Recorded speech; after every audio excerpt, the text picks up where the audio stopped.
What do urban renewal, hunting bans, and voodoo rituals have in common? They can all help to mend our planet, yes. There are many different approaches to improving our environment. We'll be exploring some of them in this week's edition. I am Chris Lems in Lagos, Nigeria, and joining me from Lusaka, Zambia is Malama Mukonde.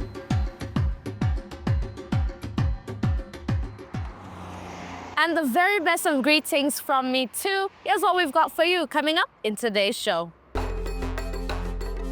How the annual hunting ban in Ghana supports conservation efforts. How religion helps protect mangroves in Benin. And in South Africa, the big benefits of a tiny forest. But first to Senegal. Sébikotane is a town just beyond the capital, Dakar, that is home to a lot of heavy industry. Now, over the years, resulting pollution has caused all sorts of health problems among the locals, and they have had enough. Residents are rising up with ideas and projects designed to bring health and hope back to a place they live in. Toxic waste has long weighed heavily on Sébikotane, but the people who live here have not given up hope. The town near Dakar is on the edge of a growing economic hub.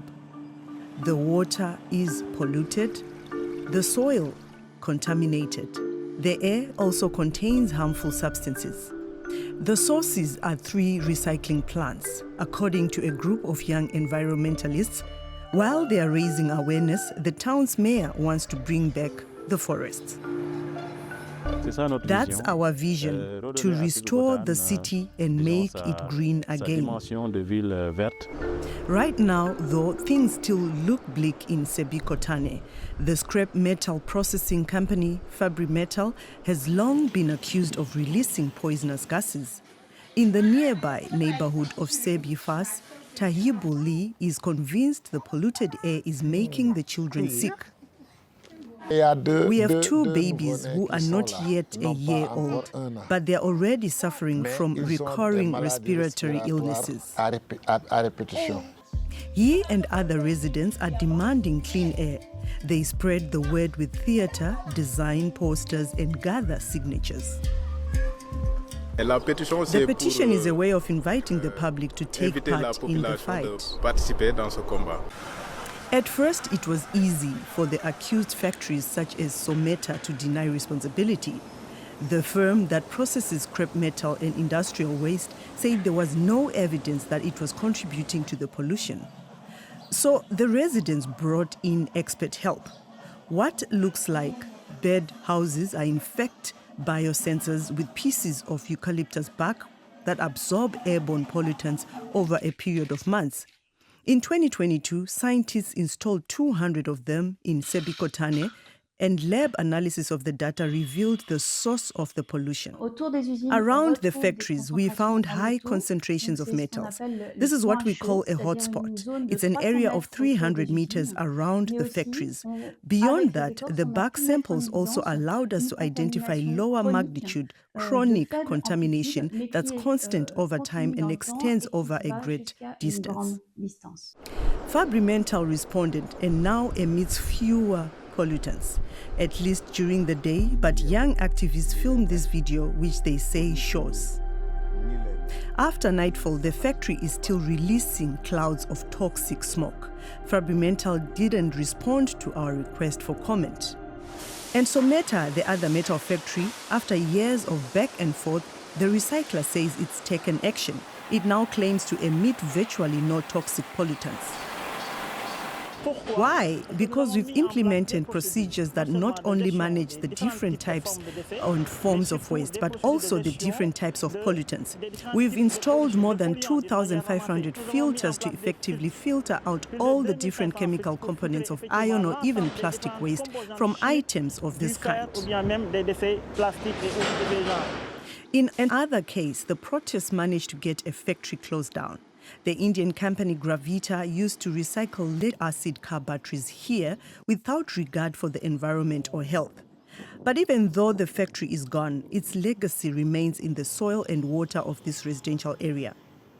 Modu Niane and his family recently moved into a house right next to the former factory. His grandchildren are suffering from stomach cramps and vomiting.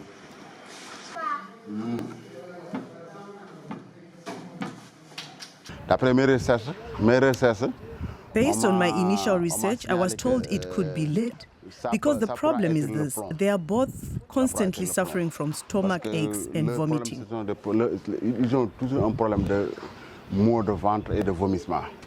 I use a lot of antibiotics for the children because I can't even relieve the pain. These are for the diarrhea, one for the older child, one for the younger. Meanwhile, at the nearby school, work has begun on decontaminating the soil with the help of greenery. Plant biologist Mustafa Sagna is using Hyptis sovalens, a plant that can extract lead from the soil. Many of the children here are also suffering gastrointestinal problems. Et que vous absorbez du plomb, le plomb ne sortira pas de votre corps. Once you absorb lead, it will not leave your body, even if you urinate, if you go to the toilet. The lead doesn't leave you. It's stored in your tissues.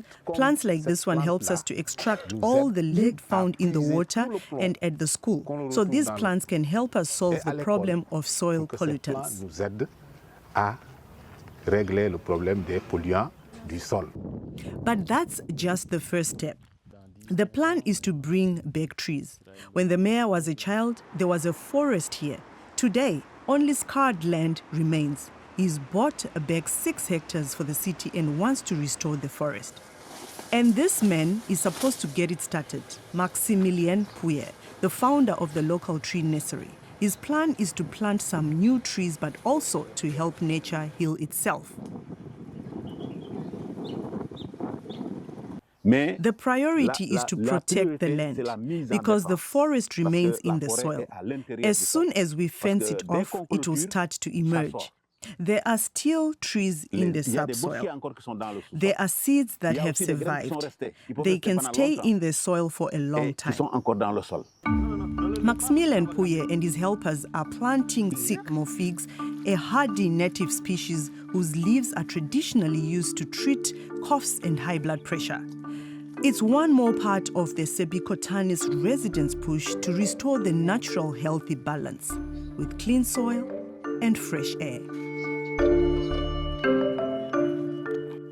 As we've seen, bringing back more green spaces to our neighborhoods not only makes them more pleasant, it also helps control temperatures and safeguard biodiversity. And even a small amount of greenery helps. This week's Doing Your Bit takes us to Cape Town, South Africa.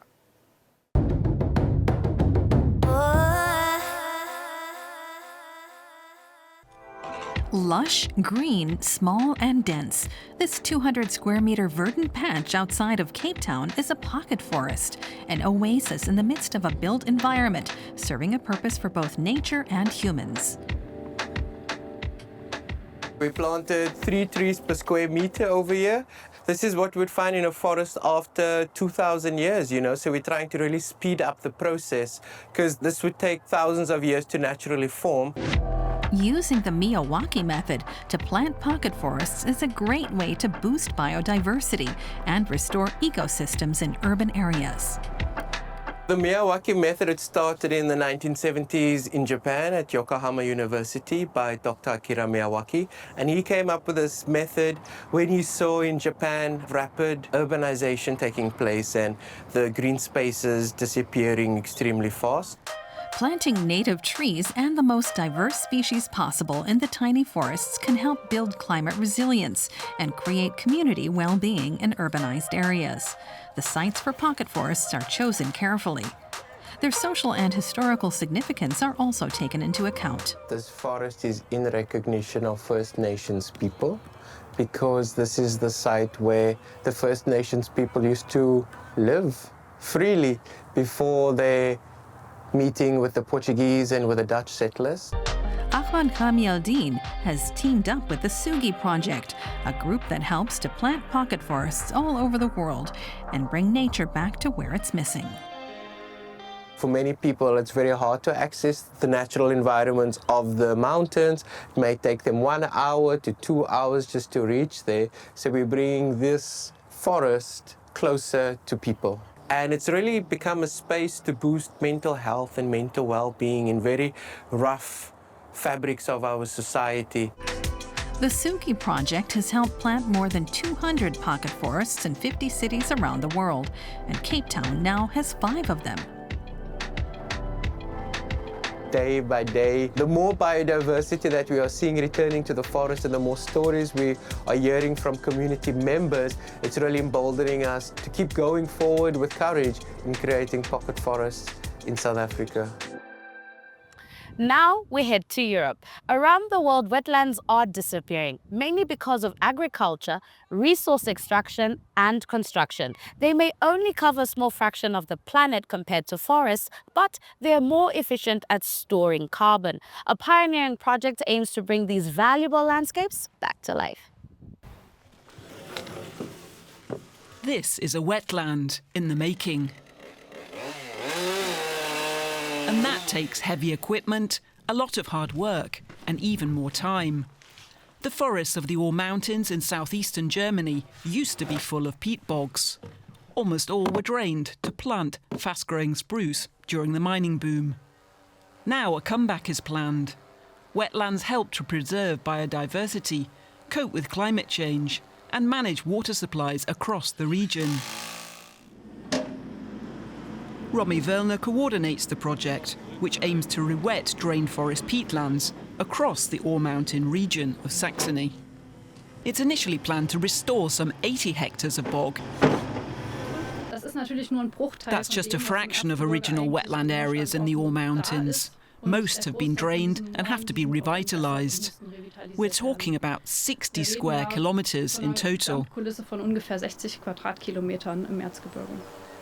The team frequently flies drones over the wetland areas to monitor the project's progress and document any new water bodies developing in the forest. The different vegetation types are recorded by laser scanners, which also check the impact of increasing soil moisture on them. We want trees to die off due to the wet conditions. In the best-case scenario, some of these brightly coloured trees here will disappear over time, leaving far more open areas. Nearby, we can see what it could look like in the future. Over a year ago, drainage ditches here were dammed, and now the water is 10 centimetres below the surface. The first results are promising. The sphagnum mosses that have colonised this area started growing this year because it's wet enough here now. They're precisely what we want. You can see that they don't rot entirely underwater, and it's precisely that process of incomplete decomposition which forms peat and makes a wetland into a wetland. Water shortages are also slowing down the rewetting process. The Ore Mountains forest peatlands depend largely on rainfall. If it doesn't rain much, water doesn't run down off the hills, and the areas remain dry. During rewetting, open areas of water are formed, like here in this former peat bog. Over time it will start to close up, and in the final stages, sphagnum mosses will be able to colonise the area again, and the peat bog will start to grow, at the rate of about 1 millimetre a year. It will take about 2,000 years before the peat bog really expands. That's a problem in a time of accelerating climate change. No one here is letting that put them off. There are plenty of drained areas on their to-do list. It will take generations before the forest peatlands in the Ore Mountains can fulfil their potential as a biodiverse habitat, water reservoir and carbon sink. Back to Africa now. Next up is a very different approach to protecting fragile ecosystems. We're not talking about government enforcement or modern technology, but a tradition in the country of Benin that is rooted in local beliefs, and it has a much more powerful effect on the way communities treat their environment than rules and regulations.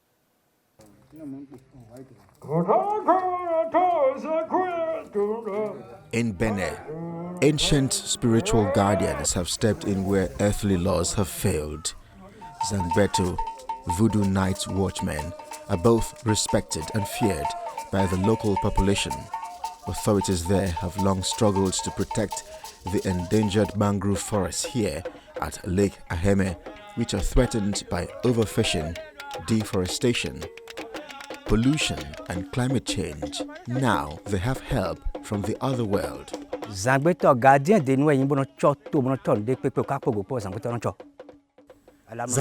are a traditional police force.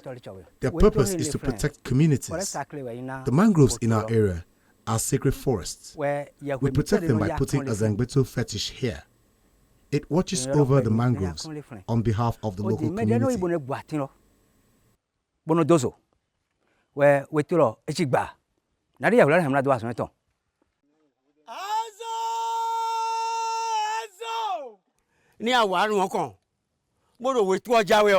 you go near the mangroves to cut them down, the fetish will denounce you and Zangbeto will catch you. And if he catches you, you have to give a sheep, a pig, palm oil, 50,000 CFA francs, palm wine, and other things, or you risk losing your life.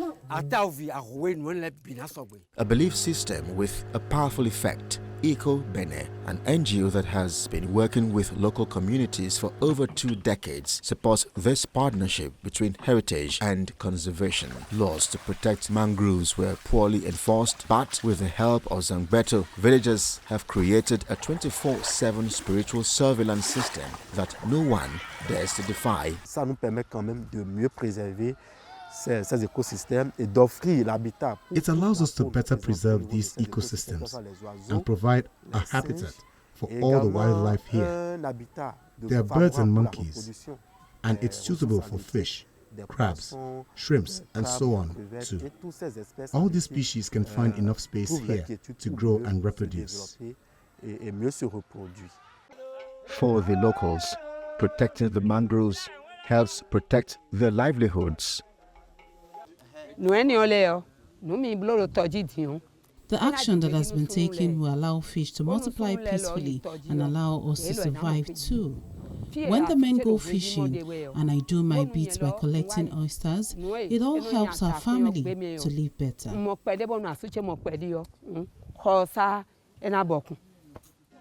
The Zangbeto tradition at Lake Aheme is not just conservation, it's spiritual climate action, merging indigenous knowledge with environmental protection to save ecosystems, strengthen communities, and inspire people to rethink how to protect nature. While the spirits are watching, the mangroves here are thriving. Like in many countries, Ghana declares a nationwide hunting ban every year. It's known as the close season. It can make life hard for hunters, traders and families who depend on bushmeat for food and income. But of course, it gives wildlife a chance to breed and recover. In our next report, we go to the north of the country to find out how the ban is implemented and what effect it has. Wildlife rangers have discovered a suspicious footprint. They are searching for illegal intruders deep inside the Mole National Park in northern Ghana. It's part of a mission to protect wildlife. A 6-month nationwide hunting ban came to effect on August 1st. As a national park, hunting is not allowed. It's something that is prohibited in the park.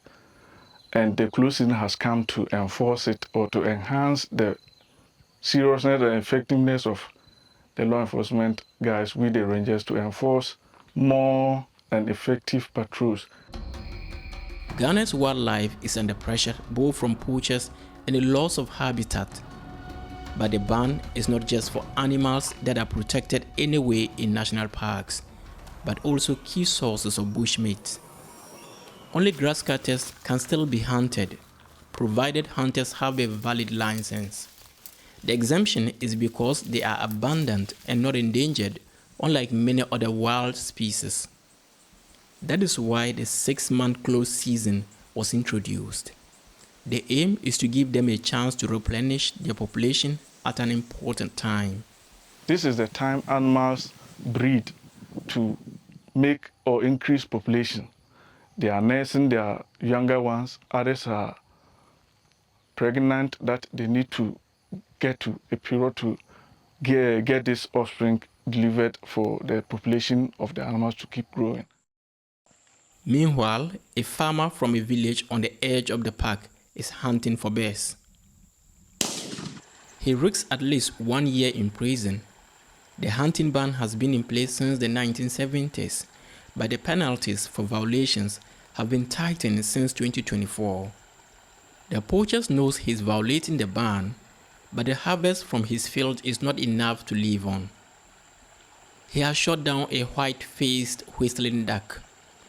While not considered endangered, his actions are still illegal during the ban. Sometimes when I catch a lot, I sell the meat. I use part of the money to buy fuel, bullets, or to support my family. I learned hunting from my father. Now that he's old, I have taken over. These long-standing traditions are difficult to change. The success of the hunting ban will depend partly on how well people understand why it's important. The authorities need to communicate that more effectively. When the public is aware that this is the result of our abstinence from hunting, this is how the state is benefiting, and this is how the individual also benefiting, or the individual, the community, it helps the process. For now, there is no visible resource regarding this ban on wildlife in the country. Mole National Park is one of Ghana's largest wildlife reserves, covering nearly 5,000 square kilometers. But it is not fenced in. Elephants often stray onto farmers' fields outside the park, feasting on crops or trampling them, like farmer Saibu Al-Hassan's yam field. This affects people's livelihoods. Far from wanting to protect the animals, locals are then just frustrated. The elephants came and did this to my farm. The yams are still too young to harvest. Now what am I supposed to do? It's painful, and I won't be compensated. How will I feed my family? Each time, the park authorities are meticulous in recording the damage, but so far there has been no compensation. A fair scheme for compensating farmers could increase acceptance for protecting the animals. The issue is also causing discontent in the village of Mognori on the edge of the national park. Liaison Officer Nyadia Yakubu is reaching out to villagers, including former poachers. He tells them the hunting ban means their children and grandchildren will still be able to experience the wild animals. But the people don't want lectures. They want a solution. They should give us compensation in the form of money. That would be better than the trees they give us. He is referring to fruit trees that are distributed free of charge. Saka Salia has been given cashew and mango trees, and a bee colony that provides him with honey. But they are not compensation for damage. Rather, they are designed to help farmers supplement their income so they no longer need to poach. They gave us beehives so we could support ourselves. With this, when the day begins, you don't worry about going out to poach. You stop hunting because when you harvest the honey, it helps your household. Life used to be hard, but since I started beekeeping, by the grace of God, things are changing. Back to the anti-poaching patrol, the rangers are also working with cameras. Today, they show no evidence of poachers, but what the footage does make clear, these aren't just random animals, but individual creatures worth protecting. An inquisitive savanna buffalo, a panther's monkey in a great hurry, and a very young harnessed bushbuck. Since the hunting ban started in August, the rangers at Mole National Park have caught 3 poachers. During the last 6-month ban, the total was 15.